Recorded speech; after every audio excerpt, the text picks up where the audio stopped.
I try and be aware of anything and everything I possibly can. And whether that is in beer, whether that is in, pizza places, restaurants in general, casual dining, I try and keep my eye on everything. Hmm. And you mentioned kind of the pandemic has made that difficult. It's made it difficult for restaurants. I think beer is still following the exact same patterns that it had years Hmm. and years ago, as far as what we see stylistically, how Oh that yeah. develops, how that comes about.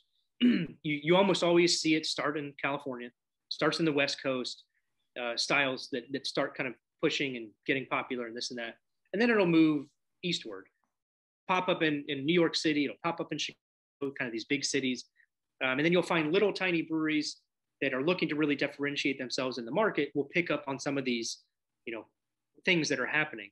But for the most part, it will move west to east. And so you can kind of look at it, you can predict it. Years ago, we started bringing in more non alcoholic options. Hmm. Now you're seeing way more non alcoholic options out there and way Totally. better non alcoholic options. But I'm not going to say it's easy, but the pattern still stays the same. And you can really figure out what's going to happen. You can't figure out exactly when, but you know what's happening and how it's going to happen. Right.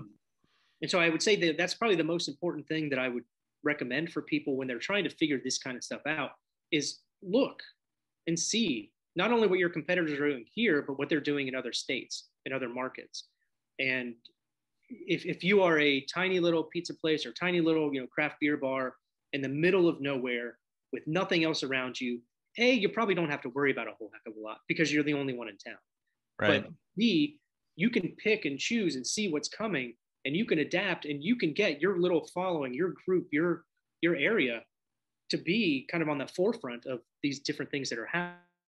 And so like let's say you're a pizza place and there's nothing else around and a Pizza Hut opens up next door. Well, you know what you're going to get from them.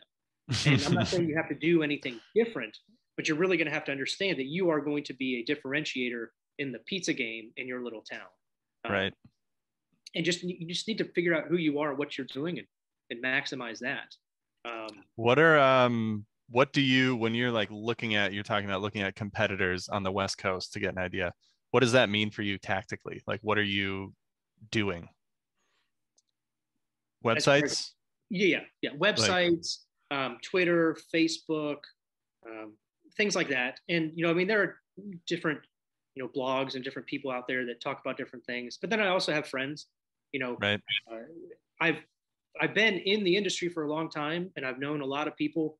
And going back to those distributor relations, it's the exact same with brewery, winery, importers, all that kind of stuff. And I'm not doing it strategically. I'm not Hmm. doing it to, oh, I want to get ahead, later on. Ooh, I want to, curry favors later on. Ooh, I want to do this. It's never like that. It's Hmm. no different than you and I's relationship. We have a professional relationship where we utilize beermenus.com. We pay you money and that's cool and that's great. I'll reach out if we have a problem, if we have an issue. But then at the same time, I would I have no problems and I really enjoy having conversations and keeping in touch and all that kind of stuff, not to try and better our business relationship, but I like people. And again, if I can make your life better, your day better, happier, what have you, I've done a good job and I like it and I feel better about myself. So Hmm. I really have a lot of good relationships. So I'm hearing and seeing people all over the country, what's happening, what they're doing, what they're seeing.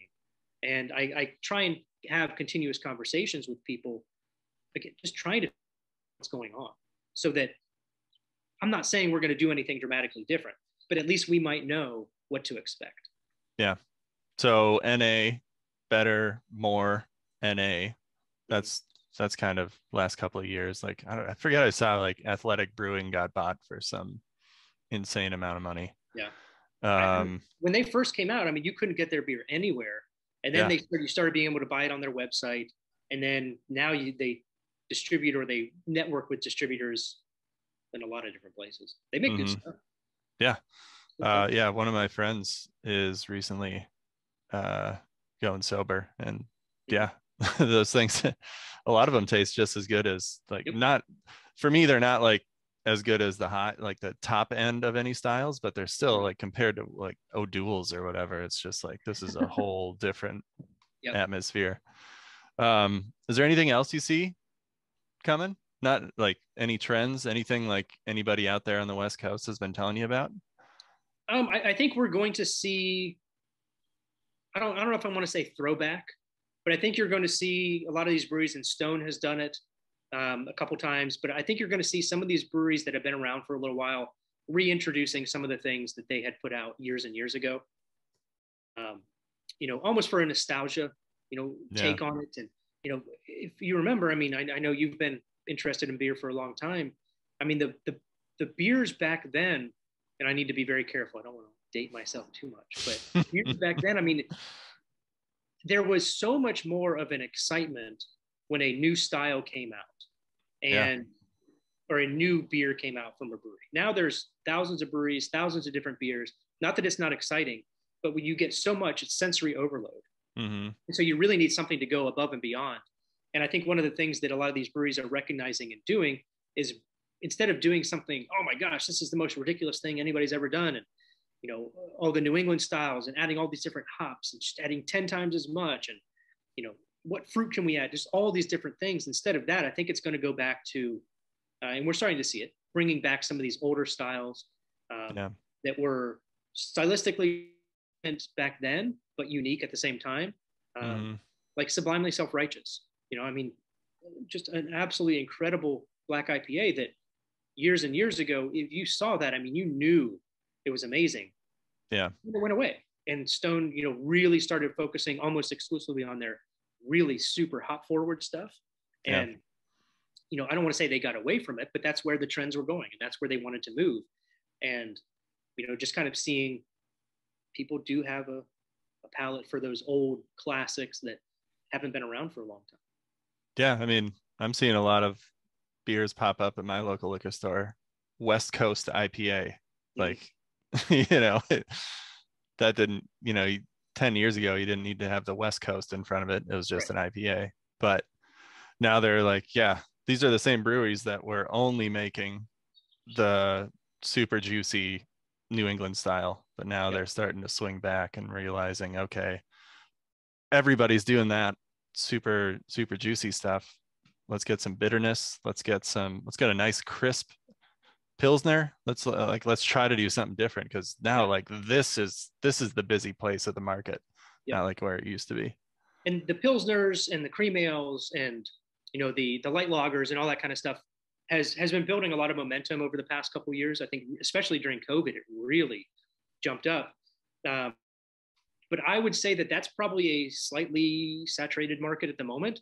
And so what I think that's what's happening is they're seeing Pilsners, cream ales, et cetera, are very drinkable.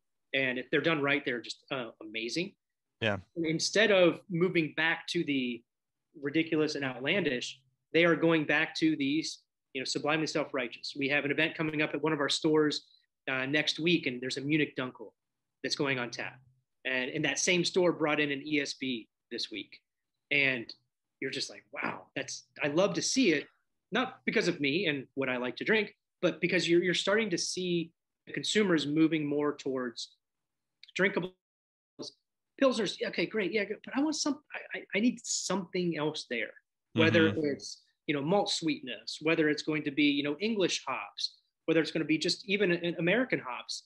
And I think so you're going to see that. I think you're going to see kind of a revitalization of pale ales and even just regular IPAs, just a 5.5 to 6.5%, whether it's West Coast, East Coast, Colorado, Michigan, whatever style IPA you imagine.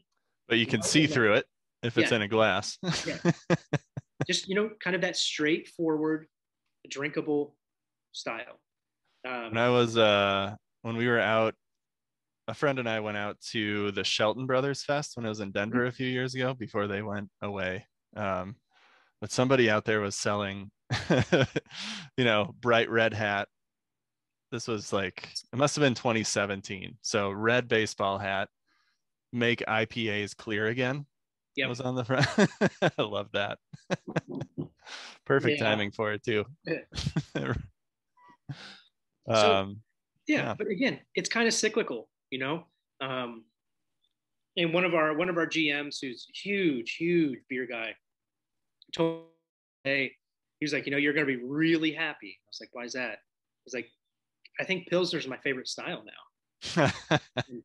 It's like you see that you start, you're drinking, domestic, American light lagers, stuff like that.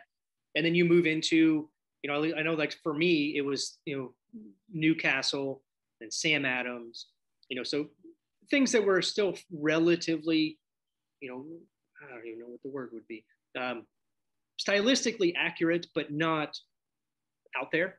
And then you started seeing, oh my gosh, you get into this and that, IPAs and barrel aged this and that sours.